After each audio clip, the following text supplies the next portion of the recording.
Hi friends, welcome back to my channel. അപ്പോൾ video എന്താണെന്ന് വെച്ചാൽ പ്രണവ് പ്രവീണിൻ്റെ വിഷയം തന്നെ. അറിയാൻ മേലാത്തവരായിട്ട് സോഷ്യൽ മീഡിയ ഉപയോഗിക്കുന്ന ആരും തന്നെ ഉണ്ടാവില്ല. കാരണം അവർ അത്ര വലിയ യൂട്യൂബ് ചാനലാണ്. പിന്നെ അവരുടെ സ്വകാര്യ വിഷയങ്ങളാണ് അവർ സോഷ്യൽ മീഡിയയിൽ ഇട്ട് അലക്കിയത്. ആദ്യമേ തന്നെ അത് അവർ തന്നെ ചെയ്ത കാര്യമാണ്. പിന്നെ അതെടുത്ത് റിയാക്ട് ചെയ്ത് എല്ലാവരുടെയും മെക്കിട്ട് ജനങ്ങൾ കയറുന്നുണ്ട്. നിങ്ങൾക്ക് ഇത് നിർത്താറായില്ലേ, അങ്ങനെയല്ലേ ഇങ്ങനെയല്ലേ എന്ന് പറഞ്ഞ് മുഴുവനുള്ള കമൻ്റ് ഉണ്ട്. പക്ഷേ ഇതാരും ആദ്യമേ പറയുന്നവരാർക്കണം.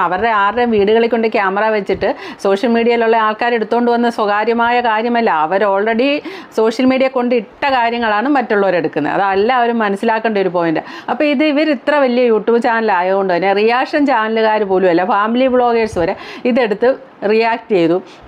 ബ്യൂട്ടി ടിപ്പ് കൊടുക്കുന്ന ചാനൽ വരെ ഈ വിഷയം എടുത്ത് സംസാരിച്ചു.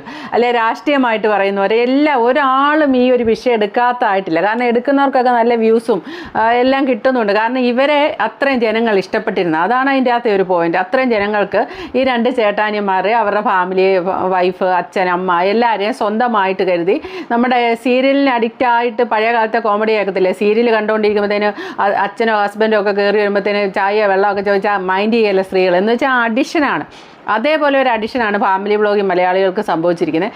എന്താണ് അതിൻ്റെ പിന്നിൽ നമുക്കറിയില്ല. അവർ എന്തോ ഒരു കടുത്ത ആരാധനയാണ്. അപ്പോൾ ഇതിൻ്റെ സ്റ്റാർട്ടിങ് ശരിക്കും പറഞ്ഞാൽ ഇവർ ഗവൺമെൻറ് ഹോസ്പിറ്റലിൽ ഇത്ര പൈസയും വരുമാനമുള്ള ഇവർ ഗവൺമെൻറ് ഹോസ്പിറ്റലിൽ കൊണ്ടുപോയ എന്തിനാണെന്നുള്ള ഒരു ചോദ്യം ജനങ്ങളുടെ കയ്യിൽ നിന്ന് ഉണ്ടായിടം തൊട്ടാണ് ഉത്ഭവം തുടങ്ങുന്നത്. അതിൻ്റെ ഒരു കാര്യം ഫാമിലി വ്ളോഗേഴ്സ് അനുഭവിച്ചു പോരുന്ന ഒരു പ്രശ്നമാണ്. ഇവരുടെ ജീവിതത്തിനുള്ളിലേക്ക് കയറി അഭിപ്രായം ജനങ്ങൾ പറയും. കാരണം ഇവർ അങ്ങനെയാണ് അതിൻ്റെ ഒരു രീതി. ജനങ്ങൾക്ക് ഇഷ്ടമില്ല എന്ത് കാര്യവും ചോദ്യം ചെയ്യും ജനങ്ങൾ അഭിപ്രായവും പറയും. കാരണം തങ്ങളിൽ ഒരാളായിട്ടാണ് ഇവരിൽ ഓരോ അംഗങ്ങളെയും കാണുന്നത്. അപ്പോൾ ഇവർ ചേട്ടാനിയന്മാരുടെ ആ ഒരു പരസ്പരമുള്ള ഒരു സ്നേഹം, ആ സ്നേഹം അയ്യോ ഞങ്ങളുടെ വീട്ടിലില്ലല്ലോ എന്നും പറഞ്ഞൊക്കെയുള്ള ഒരു ഭയങ്കര ആരാധന, ഇഷ്ടവും സ്നേഹമായിരുന്നു. അങ്ങനെ ഇരിക്കുമ്പോഴാണ് ഇവരുടെ ഈ പ്രസവത്തിന് പോക്ക് തുടങ്ങുന്നത്. അവിടെ തൊട്ട് അങ്ങോട്ട് പിന്നെ ഇഷ്യൂണ്ട്, ഞാനത് പറയേണ്ട കാര്യമില്ല, നിങ്ങൾക്കറിയാം. അവസാനം കുറേ കാര്യങ്ങൾ നടന്നു. ഏതായാലും ഇപ്പോൾ വരുന്ന കമൻറ്റുകൾ ഭാര്യയെ പ്രീതിപ്പെടുത്താൻ വേണ്ടി പ്രവീൺ ആ ഒരു വീഡിയോ എടുത്ത് പുറത്തിട്ടതാണ്. അച്ഛനെ അനിയനെ എല്ലാം സമൂഹ മധ്യത്തിൽ ഇട്ടുകൊടുത്തു എന്നൊക്കെ പറയുന്നുണ്ട്. പക്ഷേ ഈ അഭിപ്രായം അങ്ങോട്ടും ഇങ്ങോട്ടും മാറും കേട്ടോ. ഇതിൻ്റെ കഥ ഇങ്ങനെ മുന്നോട്ട് വരുമ്പം ആദ്യം പ്രവീണിനെ കുറ്റം പറയും, കുറച്ച് കഴിയുമ്പോൾ പ്രണവിനെ അച്ഛനെയമ്മയും കുറ്റം പറയും, കുറച്ച് കഴിയുമ്പോഴത്തേന് പ്രവീണിനെ ഭാര്യയും കുറ്റം പറയും. ഇങ്ങനെ അങ്ങോട്ടും ഇങ്ങോട്ടും തന്നെ മാറിക്കൊണ്ടിരിക്കും. ജനങ്ങളുടെ കുറ്റമല്ല, ഓരോരോ സംഭവം അറിയുമ്പോൾ അവരത് പറയും.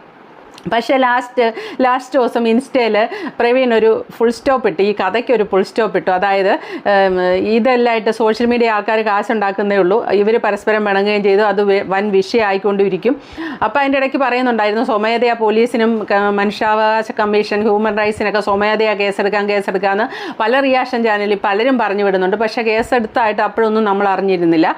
അത് കഴിഞ്ഞിട്ട് മുന്നോട്ട് പോകുമ്പം ഫുൾ സ്റ്റോപ്പ് ഇട്ട് പ്രവീൺ ഒരു ഇൻസ്റ്റാ സ്റ്റോറി ഇടുന്നു, എനിക്കിതുകൊണ്ട് സൈബർ ബുള്ളിങ്, സൈബർ അറ്റാക്ക് ഒക്കെ ഉണ്ടാകുന്നല്ല, എനിക്കിത് താല്പര്യമില്ല, ഞാൻ ഇതിവിടെ നിർത്തുന്നു, ഉപകാരമൊന്നുമല്ല, ഉണ്ടാകുന്ന ഉപദ്രവമാണ്, ഇതിവിടെ നിർത്തുകയാണ് ഞാൻ എന്നും പറഞ്ഞ് പുള്ളിക്കാരനത് നിർത്തി. അതിന് മുന്നേ പ്രണവ് വീഡിയോ ഒക്കെ പ്രൈവറ്റ് ആക്കിയിട്ടുണ്ടായിരുന്നു, അവരുടെ ചാനലിലേക്ക് വീഡിയോ. കാരണം അത്രയും സൈബർ അറ്റാക്ക് അവരുടെ ചാനലിൽ ഉണ്ടാവും, അവിടെ ചെന്ന് തെറി വിളിക്കും ഉറപ്പാണ്.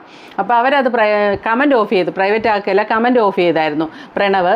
അങ്ങനെ മുന്നോട്ട് പോയി ഏകദേശം സ്റ്റോപ്പ് ആയ സമയത്ത് ഇതേ കിടക്കുന്നു മഴവിൽ കേരളത്തിൽ ഈ പ്രണവിൻ്റെ ഭാഗം, അതായത് ഗർഭിണിയായ പെണ്ണിനെ ചവിട്ടി പുറത്താക്കിയിട്ട് ഈ അനിയനും അച്ഛനും അമ്മയും എന്താണ് പറയുന്നറിയാൻ ജനങ്ങൾ കാത്തിരിക്കുന്നുണ്ട്. പക്ഷെ ഒരു പ്രതികരണവും വന്നില്ല. ആ വരാതിരിക്കുന്ന സമയത്ത് കറക്റ്റ് ടൈം, അല്ലേ, പീക്ക് മൊമെൻ്റ് എന്നൊക്കെ പറയുന്ന പോലെ ആ കറക്റ്റ് ടൈമിൽ പ്രണവിൻ്റെ ഒരു ഭാഗത്തു നിന്നൊരു വിശദീകരണം വരും. അതെവിടെ വരുന്നു എന്ന് ചോദിച്ചാൽ മഴവിൽ കേരളത്തിലാണ് വരുന്നത്. മില്യൺ കണക്കിന് വ്യൂസായി ജനങ്ങളെ പോയി പ്രണവ് പറയുന്നത് എന്താണെന്ന് കേട്ടു. അപ്പോൾ ഇതെങ്ങനെ പ്രണവ് പറഞ്ഞെന്ന് ചോദിച്ചാൽ പ്രണവിൻ്റെ ഫോൺ നമ്പർ എടുത്ത് പ്രവീണങ്ങാണ്ട കൊടുത്തെന്ന് തോന്നുന്നു, എങ്ങനെയോ എടുത്തിട്ട് മനുഷ്യാവകാശ കമ്മീഷൻ എന്നാണ് വിളിക്കുന്നു പറഞ്ഞ് ഒരു ലേഡി ഇരുന്ന് വിളിക്കുന്നു. പ്രണവിൻ്റെ ഭാവം പറയുന്നു, ഞാനങ്ങനെ ചവിട്ടില്ല, അച്ഛനെ മൃദുലെ ഒന്നും ചെയ്തിട്ടില്ല, അച്ഛനെ ഉപദ്രവിച്ചപ്പോൾ അങ്ങാണ്ടാണ് സംഭവിച്ചതെന്നൊക്കെ പറഞ്ഞ് പ്രണവിൻ്റെ കാര്യങ്ങളൊക്കെ പറയുന്നു.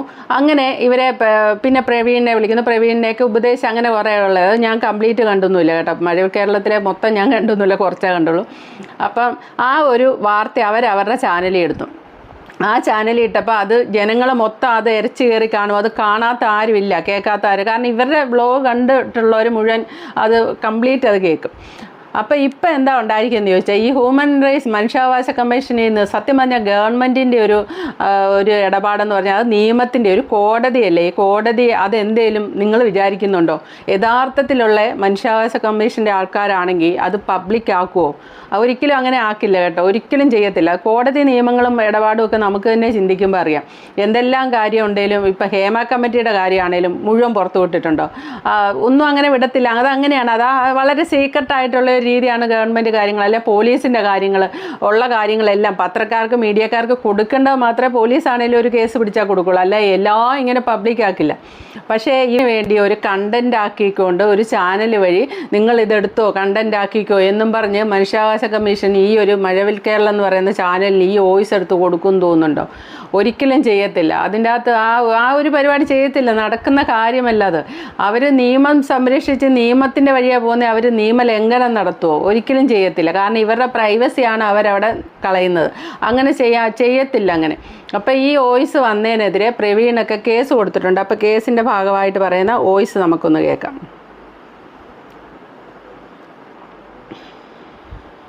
ഈ മഴവിൽ കേരള എന്ന് പറഞ്ഞൊരു യൂട്യൂബ് ചാനലായിട്ട് നേരത്തെ ഉള്ളൊരു ഇഷ്യൂ ആയിരുന്നു. കാരണം എൻ്റെ കല്യാണത്തിന് അവർ പെർമിഷൻ ഇല്ലാണ്ട് വീഡിയോ എടുക്കാൻ വേണ്ടി എൻ്റെ വീട്ടിൽ വന്നിട്ടുണ്ടായിരുന്നു. അപ്പം നമ്മൾ മീഡിയ ഒന്നും അലൗഡ് ചെയ്യാത്തത് കൊണ്ട് നമ്മൾ ഫാമിലി മാത്രമുള്ളൊരു പ്രോഗ്രാം ആയതുകൊണ്ടും അവർ വീഡിയോ എടുക്കാനായിട്ട് നമ്മൾ അനുവദിച്ചില്ല. അപ്പം അതിൻ്റെ ഒരു പേഴ്സണൽ ഗ്രഡ്ജ് അന്നേ ഉണ്ടായിരുന്നു. അപ്പോൾ അത് കഴിഞ്ഞിട്ട് അവർ എന്നെ ഇൻ്റർവ്യൂവിന് വിളിക്കുകയുണ്ടായിട്ട്, അപ്പോൾ നമ്മൾ അതിനും പോയിട്ടില്ലായിരുന്നു. അപ്പോൾ അത് കഴിഞ്ഞിട്ടാണ് കുറച്ച് നാൾ കഴിഞ്ഞ് എൻ്റെയും വൈഫിൻ്റെയും ഒരു ഫോട്ടോ വെച്ചിട്ട് ഒരു മിസ്ലീഡിങ് തംബ്ലെയിനൊക്കെ വെച്ചിട്ട് ഒരു കോണ്ടൻറ്റ് അവർ അപ്ലോഡ് ചെയ്യുന്നത്. അപ്പം ആ ഒരു കോണ്ടൻറ്റിൽ ആ ഒരു തംബ്ലെയിനും ഒരു കോണ്ടൻറ്റും തമ്മിൽ മീൻസ് ഒരു ബന്ധമില്ലായിരുന്നു. മനഃപൂർവ്വം നെഗറ്റിവിറ്റി കൊണ്ടുവരാനായിട്ടുള്ളൊരു ശ്രമമായിരുന്നു, അതെനിക്ക് മനസ്സിലായി. അപ്പോൾ അതുകൊണ്ട് തന്നെ ഞാൻ അവർക്ക് ഇൻസ്റ്റാഗ്രാമിൽ പേഴ്സണലി മെസ്സേജ് അയച്ചു. അപ്പം അവർ 2-3 പേജ് മെസ്സേജ് അയച്ചിട്ട് അവർ ഇത് റെസ്പോണ്ട് ചെയ്യുന്നില്ല. ഇതിൻ്റെ ഫൗണ്ടർ ആരാണെന്നോ ഇതിൻ്റെ ഒരു ഓണർ ആരാണെന്നോ ഈ ചാനൽ ഹാൻഡിൽ ചെയ്യുന്ന ആരാണെന്നോ ഒന്നും എനിക്ക് പേഴ്സണലി ഞാൻ കുറേ നോക്കിയിട്ട് എനിക്ക് മനസ്സിലാവുന്നില്ല. അങ്ങനെ പിന്നെ പിറ്റേന്ന് തന്നെ ഞാനും വൈഫും കൂടി കൊട്ടാരക്കര സൈബർ സെല്ലിൽ പോയി കേസ് കൊടുക്കുമായിരുന്നു. നമ്മൾ കംപ്ലയിൻ്റ് അവിടെ രജിസ്റ്റർ ചെയ്തിട്ടുണ്ട്. അപ്പോൾ രജിസ്റ്റർ ചെയ്യുന്ന ഭാഗമായിട്ടും അവരിത് വിളിക്കുകയുണ്ടായി. പക്ഷേ അവരുടെ ഭാഗത്തു നിന്ന് ഒരു വക്കീലും ആരും കണ്ടാണ് വന്നതെന്ന് അറിയാനായിട്ട് സാധിച്ചത്. അതും ആദ്യമൊന്നും വലിയ റെസ്പോണ്ടൊന്നും ഇല്ലായിരുന്നു. പിന്നീട് 2 ദിവസം കഴിഞ്ഞതിന് ശേഷമാണ് അവർ ഈ ഒരു വീഡിയോ മാക്സിമം ഒരു റീച്ച് ആവാൻ വേണ്ടി വെയിറ്റ് ചെയ്തതിന് ശേഷമാണ് അവർ തംബ്ലെയിൻ തന്നെ തംബ്ലെയിൻ റിമൂവ് ചെയ്ത് തംബ്ലെയിൻ മാറ്റി തന്നത് അപ്പോഴാണ്. അപ്പം ഞാനത് സൈബർ സെല്ലിൽ ചോദിച്ചു, നമുക്ക് വേറെ ഒന്നും ചെയ്യാൻ പറ്റില്ല, ഈ വീഡിയോ ടേക്ക് ഡൗൺ ചെയ്യാൻ പറ്റത്തില്ല എന്ന് ചോദിച്ചപ്പോൾ അവർ പറഞ്ഞത് അത് പറ്റത്തില്ല, അതിന് നിങ്ങൾ കോർട്ടുമായിട്ട് തന്നെ ഡയറക്റ്റ് പോകണം എന്നാണ് അവർ പറഞ്ഞത്. അപ്പോൾ അത് കഴിഞ്ഞിട്ടാണ് ഇപ്പോൾ ഈ ഒരു പ്രശ്നം മുതലെടുത്തുകൊണ്ട് ഹ്യൂമൻ റൈറ്റ്സ് ആണെന്നും പറഞ്ഞുകൊണ്ട് എന്നെ വിളിക്കുന്നത്. ഈ ഒരു വീഡിയോ അവരൊരു ഇൻ്റർവ്യൂ ആണെന്നോ ഈ കോൾ റെക്കോർഡ് ആണെന്നോ ഇത് സോഷ്യൽ മീഡിയ അപ്ലോഡ് ചെയ്യുമെന്നോ ഒന്നും നമ്മുടെ അടുത്ത് പെർമിഷൻ ചോദിക്കാതെയാണ് ആ ഒരു വീഡിയോ അവർ ഇട്ടിരിക്കുന്നത്. ഇത് എന്ത് ഹ്യൂമൻ റൈറ്റ്സ് ആണെന്ന് എനിക്ക് മനസ്സിലാവുന്നില്ല. അങ്ങനെയാണ് അവർ ആ വീഡിയോ അപ്ലോഡ് ചെയ്യുന്നത്. നമ്മുടെ അടുത്ത് ഒരു പെർമിഷനും ചോദിച്ചിട്ടില്ല. ഈ നമ്മൾ കോൾ ചെയ്യുന്നത് റെക്കോർഡ് ആണെന്ന് പോലും നമ്മുടെ അടുത്ത് പറഞ്ഞിട്ടില്ല. അപ്പോൾ അതിനെതിരെയും നമ്മൾ കഴിഞ്ഞ ദിവസം സൈബർ സെല്ലിൽ കൊട്ടാരക്കര തന്നെ ഒരു കംപ്ലയിൻറ്റ് രജിസ്റ്റർ ചെയ്തിട്ടുണ്ട്. എന്നിട്ട് അവരെ വിളിച്ചിട്ട് പോലും അവർ ഇതുവരെയായിട്ടും ആ ഒരു വീഡിയോ ടേക്ക് ഡൗൺ ചെയ്തിട്ടില്ല. എന്നെ വിളിച്ച ആ ഒരു മാഡം, എന്നെ വിളിച്ച പിന്നെ ഹ്യൂമൻ റൈറ്റ്സ് ആണെന്നും പറഞ്ഞൊരു മാഡം, അവരെ വിളിച്ചിട്ട് പോലും അവരിപ്പം ഞാൻ ആദ്യം സംസാരിച്ചപ്പം അവർ ആദ്യമൊന്നും റെസ്പോണ്ട് ചെയ്തില്ല. പിന്നെ അവർ ഫോൺ സ്വിച്ച് ഓഫ് ആക്കുമായിരുന്നു. പിന്നെ അവരെ വിളിച്ചിട്ട് ഒരു അനക്കവും ഇല്ല. അപ്പം ഇത് എന്ന് പറയുന്നത് ഒരു പേഴ്സണൽ ഗ്രഡ്ജിൻ്റെ പേരിൽ മാക്സിമം ഇങ്ങനെയൊക്കെ രീതിയിൽ ടോർച്ചർ ചെയ്യാമോ, അതാണ് ചെയ്തത്. പേഴ്സണൽ ഗ്രഡ്ജ് അതവർക്ക് നേരത്തെ, ഇതിപ്പം മല്ലു ഫാമിലി, പണ്ടത്തെ മല്ലു ഫാമിലിയുടെ പെങ്ങളുടെ കുഞ്ചൂസിൻ്റെ കല്യാണത്തിന് ഈ കേരളത്തിലുള്ള യൂട്യൂബ് ചാനലെല്ലാം പോയി വീഡിയോ എടുത്തിട്ടുണ്ടെന്ന് തോന്നുന്നു. അന്നാണ് ശരിക്കും പറഞ്ഞാൽ മല്ലു ഫാമിലി ആരാന്നുള്ളത് പോലും നമ്മൾ എല്ലാവരും അറിയുന്ന ഒരു ഇതങ്ങനെ. അവരുടെ ആ വിവാഹമാണ് അന്ന് വൈറലായത്. അവരന്ന് എല്ലാ മീഡിയക്കാരെ അവരനുവദിച്ചിരുന്നു കേട്ടോ, ഫോട്ടോ എടുക്കാനും വീഡിയോ എടുക്കാനും. എല്ലാ ചെറിയ ചാനൽ വഴിയും വരെയും ഈ ഒരു വീഡിയോ വന്നിട്ടുണ്ടായിരുന്നു അന്ന്. അങ്ങനെയാണ് മല്ലു ഫാമിലി വളർന്നതും ഈ കല്യാണത്തോടെയാണ്. അതേപോലെ തന്നെ ആ ഒരു കണ്ടന്റ് വെച്ച് പല ചാനലുകളും വളർന്നിട്ടുണ്ട്. ഇപ്പം ഇതിൽ നിന്ന് മനസ്സിലാക്കേണ്ടത് ഇവരുടെ വിവാഹം മറ്റാർക്കും ഇവർ കൊടുക്കാൻ സമ്മതിച്ചില്ല. അപ്പോൾ ഈ മഴവിൽ കേരളത്തിന് അതിൻ്റെ ഒരു കലിപ്പ് നിൽക്കുന്നുണ്ട്. ഓൾറെഡി അതിൻ്റെ കലിപ്പുണ്ട്. അതിൻ്റെ കൂടെ ഇപ്പം ഇവർ ചെയ്തത് എന്താണെന്ന് വെച്ചാൽ കലക്കവെള്ളത്തിൽ മീൻ പിടിക്കാന്ന് പറഞ്ഞ പോലെ എല്ലാവരും ഈ ഒരു കണ്ടന്റ് വെച്ച് പൈസ ഉണ്ടാക്കുന്നുണ്ട്. ഈ പ്രണവ് പ്രവീൺ എന്ന കണ്ടന്റ് വെച്ച് എല്ലാ ചാനലുകളും, ഞാൻ ആദ്യമേ പറഞ്ഞ പോലെ തന്നെ റിയാക്ഷൻ ചാനലുകൾ മാത്രമല്ല, ഇങ്ങനെ സംസാരിക്കാതുള്ള ബ്യൂട്ടി ടിപ്പ് പറയുന്നവർ വരെ ഈ വീഡിയോ ചെയ്തു. അപ്പോൾ എല്ലാ ചാനലുകളിലും ചെയ്യുന്നുണ്ട്. പിന്നെ പ്രവീൺ ഇത് സ്റ്റോപ്പ് ചെയ്ത ഒരു സമയം സമയം അതൊരു വല്ലാത്ത സമയം, കണ്ടന്റ് അവിടെ നിൽക്കുവാണ്. അപ്പം അടുത്ത ഒരു പ്രണവിൻ്റെ ഒരു അഭിപ്രായം എന്താണെന്ന് ഇപ്പോൾ ഒന്ന് വെളിയിലിടുവാണെങ്കിൽ ഒടുക്കത്തെ വ്യൂസ് ആയിരിക്കും എന്നുള്ളത്. ഇപ്പോൾ അത് വെളിയിൽ വന്ന് അവരിട്ട് മില്യൺ കണക്കിന് വ്യൂസും വരുമാനം ഉണ്ടാക്കി അവരത് പ്രൈവറ്റ് ആക്കുകയും ചെയ്തു, അല്ലെങ്കിൽ ഡിലീറ്റ് ആക്കിയിട്ടുണ്ടായിരിക്കാം കേസായപ്പോൾ. ഇപ്പോൾ എന്താണെങ്കിലും ഈ ഒരു പ്രതികാരം തന്നെയല്ല, ശരിക്കും പറഞ്ഞാൽ വ്യൂസിന് വേണ്ടി ചെയ്ത വെറും ഒരു ചീപ്പ് ഡ്രാമയാണ് അവർ നടത്തിയത്. അല്ലാതെ ഇതിൻ്റെ അകത്ത് ഹ്യൂമൻ റൈറ്റ്സും മനുഷ്യാവകാശ കമ്മീഷനും ഒന്നും ഇടപെട്ടിട്ടുമില്ല, ഒന്നുമില്ല. അവരൊരു തട്ടിക്കൂട്ടിയ സെറ്റപ്പ് ഉണ്ടാക്കിയിട്ട് ഇവരെ വിളിച്ച് ഞങ്ങൾ ഹ്യൂമൻ റൈറ്റ്സിൽ നിന്നാണ് വിളിക്കുന്നത്, നിങ്ങളുടെ അഭിപ്രായം എന്താണ്, നിങ്ങൾക്ക് ചോദിച്ചു പോകണ്ടല്ലേ, ഇങ്ങനെ തമ്മിൽ തല്ലിയ ശരിയാവോ എന്നൊക്കെ വളരെ പക്വതയായിട്ടൊരു സ്ത്രീ ഇരുന്ന് സംസാരിക്കുന്നു. അപ്പോൾ ഇവരുള്ളതുപോലെ പറയും, അതാണ് അതിൻ്റെ പ്രത്യേകത. ഹ്യൂമൻ റൈറ്റ്സിൽ നിന്നൊക്കെയാണ് വിളിക്കുന്നത് പറയുമ്പോഴത്തേക്കിന് ഇവരെന്ത് ചെയ്യുന്നു വെച്ചാൽ വളരെ ബഹുമാനത്തോടു കൂടി ഇവരുടെ ഭാഗം നുണയൊന്നും അല്ലാതെ വളരെ ക്ലിയർ ആയിട്ട് വളരെ കറക്റ്റായിട്ട് ഉള്ള കാര്യം പറയും. അതാണ് സംഭവിച്ചത്. ഇവർക്കിട്ട് പണി തന്നെയാണ് കൊടുത്തത്. അപ്പോൾ ഇത് കഴിഞ്ഞിട്ട് ഇനി ഇതിപ്പോൾ പ്രവീണിൻ്റെ സംസാരത്തിൽ നിന്ന് മനസ്സിലായില്ലേ കേസിന് പോകാൻ താല്പര്യമില്ലെന്ന്. ഇവർ ചെയ്തത് എന്താണെന്ന് മനസ്സിലായോ? ഒറിജിനലായിട്ടുള്ള അഭിപ്രായമാണ് കിട്ടിയത്. പ്രവീണിൻ്റെ കയ്യിൽ നിന്നാണേലും പ്രണവിൻ്റെ കയ്യിൽ നിന്നാണേലും ഒറിജിനലായിട്ടുള്ള അഭിപ്രായം കിട്ടി. ഇവർ ഇത്രയും ഉന്നത സ്ഥാനത്ത് മനുഷ്യാവകാശ കമ്മീഷനെ നിന്നാണ് വിളിക്കുന്നത്. അപ്പോൾ ഓൾറെഡി നേരത്തെ സോഷ്യൽ മീഡിയയിൽ ഒരു ചർച്ചയുണ്ട്, ഇത് സ്വമേധയാ കേസെടുക്കും എന്നും പറഞ്ഞു. അപ്പോൾ തീർച്ചയായിട്ടും ഇവർ വിശ്വസിക്കും മനുഷ്യാവകാശ കമ്മീഷനെ നിന്നാണ് വിളിക്കുന്നത് പറഞ്ഞു. അപ്പോൾ ഒറിജിനലായിട്ടുള്ള അഭിപ്രായമാണ് ചേട്ടനും അനിയനും ഇതിൻ്റെ അകത്ത് പറഞ്ഞിരിക്കുന്നത്. ശരിക്കും കലക്കവളത്തിൽ മീൻ പിടിക്കാന്ന് പറഞ്ഞ് ഇവരെ പറ്റിക്കുക ചെയ്ത്. ശരിക്കും ഇതിൽ ആരെങ്കിലും ബോധമുള്ളവർ ഇവരെ പിന്നീട് ഉദ്ദേശിച്ച് കാണും മനുഷ്യാവകാശ കമ്മീഷനിൽ നിന്ന് അങ്ങനെയൊന്നും വിളിക്കത്തില്ല എന്നുള്ള കാര്യം. ഏതായാലും ഇപ്പോൾ പ്രവീൺ കൊണ്ട് കേസ് കൊടുത്തിട്ടുണ്ട്. കാരണം ഈ കേസ് നല്ല സീരിയസ് കേസാണ്. കാരണം ഇതെന്താണെന്ന് വെച്ചാൽ കബളിപ്പിക്കുക എന്നുള്ള ഒരു കാര്യം ഒന്നുണ്ട്. കാരണം ഇവർ ഒറിജിനലായിട്ടല്ലെങ്കിൽ കബളിപ്പിക്കുകയാണ് ചെയ്തത്. അപ്പോൾ കബളിപ്പിച്ചതിനൊരു കേസുണ്ട്. രണ്ടാമത് മറ്റൊരാളുടെ വോയിസ് എടുത്ത് വെളിയിലിടാൻ ഉള്ള അവകാശമില്ല എന്നുള്ള കേസുണ്ട്. ശരിക്കും പറഞ്ഞാൽ ഇത് നല്ലൊരു കേസായിട്ട് മുന്നോട്ട് പോകും അവർക്കും ഈ ചാനലുകാർക്കും. പിന്നെ ഇത് ആദ്യമേ പറഞ്ഞ പോലെ തന്നെ പറയാം, ഈ വാശിക്ക് അങ്ങോട്ടും ഇങ്ങോട്ടും ചെളി വാരി മലന്ന് കിടന്ന് തുപ്പിയത് ഈ ചാനൽ പ്രവീൺ എന്ന ചാനൽ, ഇത്രയധികം ആൾക്കാർ സ്നേഹിക്കുന്ന ചാനൽ ഇവർ തന്നെയാണ് മലന്ന് കിടന്ന് തുപ്പി ഈ വിഷയങ്ങളെല്ലാം കൊണ്ട് സോഷ്യൽ മീഡിയയിൽ ഇട്ടു. സോഷ്യൽ മീഡിയ ഇട്ടുകൊണ്ട് തന്നെ ഈ വീഡിയോ ചെയ്താൽ വ്യൂസ് കിട്ടുമെന്നുള്ള വിചാരത്തിൽ സർവ്വജനം അതെടുത്ത് അവരുടേതായ അഭിപ്രായത്തിൽ വളച്ചൊടിച്ച് അവർ കുറേ അവരുടെ അഭിപ്രായം അവരിതെല്ലാം കണ്ട് നിന്ന പോലെ കണ്ട് വിവരിച്ച് എല്ലാം പറഞ്ഞ് ഇഷ്ടം പോലെ വ്യൂസ് ഉണ്ടാക്കി അവർ വിറ്റ് കാശാക്കി.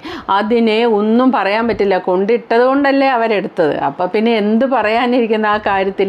പിന്നെ ഏതായാലും കേസുമൊക്കെ ആയിട്ട് മുന്നോട്ട് പോയിട്ട് ഇനിയെങ്കിലും സമാധാനം സ്വസ്ഥമായിട്ട് ജീവിക്കുക. ഇതൊരു അനുഭവമായിട്ട്. പിന്നെ ഇതിൻ്റെ കൂടെ ഇന്നലെ ഞാൻ പ്രഡിക്ഷൻ ലിസ്റ്റ് ബിഗ് ബോസിലെ കണ്ടപ്പം അതിൻ്റെ അകത്ത് പ്രണവിൻ്റെ പേരും കൂടെ കണ്ടിട്ടുണ്ട്. ഫോട്ടോ ഞാൻ കണ്ടായിരുന്നു. പ്രണവിൻ്റെ ആ ലിസ്റ്റിൽ പ്രണവിൻ്റെ വന്നിട്ടുണ്ട്. ഈ ഒരു സംഭവം ഉണ്ടായതുകൊണ്ട് ബിഗ് ബോസിലോട്ട് പോകുന്നതാണോ അതോ ഇതിന് മുന്നേ തന്നെ പ്രണവിനെ സെലക്ട് ചെയ്തിരുന്നോ എന്നൊന്നും അറിയത്തില്ല. അപ്പോൾ okay, thank you for watching. അടുത്ത വീഡിയോ കാണാം. ആദ്യമായിട്ട് കാണുന്നവർ ചാനൽ ഒന്ന് സബ്സ്ക്രൈബ് ചെയ്യാൻ മറക്കല്ലേ.